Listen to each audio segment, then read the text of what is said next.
I got one question.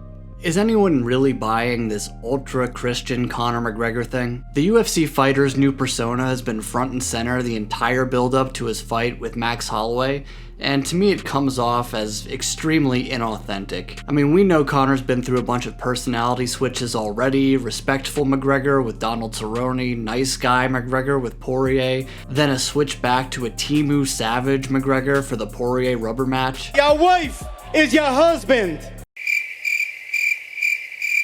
We've seen changes in his personality time and time again. Now, they say faith is the last refuge of a scoundrel. And make no mistake, Conor is a scoundrel. He was our scoundrel for a while.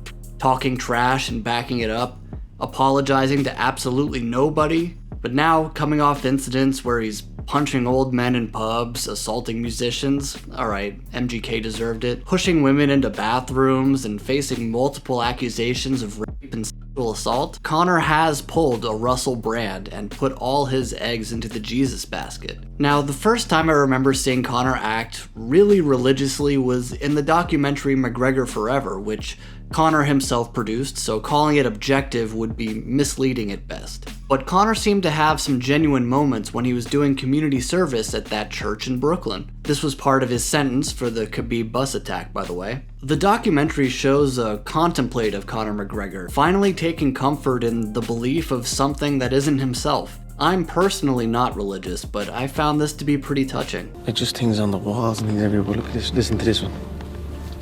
Walk in a manner worthy of the calling with which you have been called. Peace, power, respect, dignity, love. So since then, Conor has been more outwardly Christian. I remember when a paparazzi pressured Conor into saying he could beat up Jesus, which I don't hold against Conor, he was just playing to the camera. He later told that paparazzo to go f*** himself. But ultra-Christian Conor really did rear his head after he was found guilty of rape in a civil suit. This was the case brought against him by Nikita Hand, who said Conor violently beat and raped her in 2018. In 2024, a jury found that Conor had indeed raped Hand, and Conor was ordered to pay €250,000 in damages. Shortly before the verdict, the home of Nikita Hand's partner was invaded by men in balaclavas who reportedly smashed the windows and even stabbed the partner of Nikita Hand. Some have theorized that Conor was somehow behind the attack, but in any case, Conor really began speaking about his faith in dramatic fashion shortly after the guilty verdict was handed down. I think it's fair to say that the way Conor has been speaking is like a youth pastor, just really getting off on religiosity while trying to sell a humble,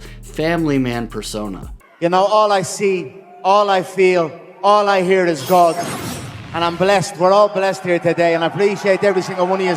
Conor had no issue bringing up religion before the Khabib fight, but now he's acting like a full-on defender of the faith. And regardless of what you feel about religion or Conor McGregor, you've got to admit that this whole thing is really weird. Who is this guy on our computer screens, and how much of this guy is the real Conor McGregor? Conor has one fight left on his contract after the bout with Holloway. The UFC plans on bringing McGregor back around April 2027, and if that timeline holds up, I'm fully expecting a new Conor persona to make the walk. Maybe Savage Conor McGregor will make one last run for the title, or maybe he'll go full Nassim Hamed and get carried to the octagon like an ancient king.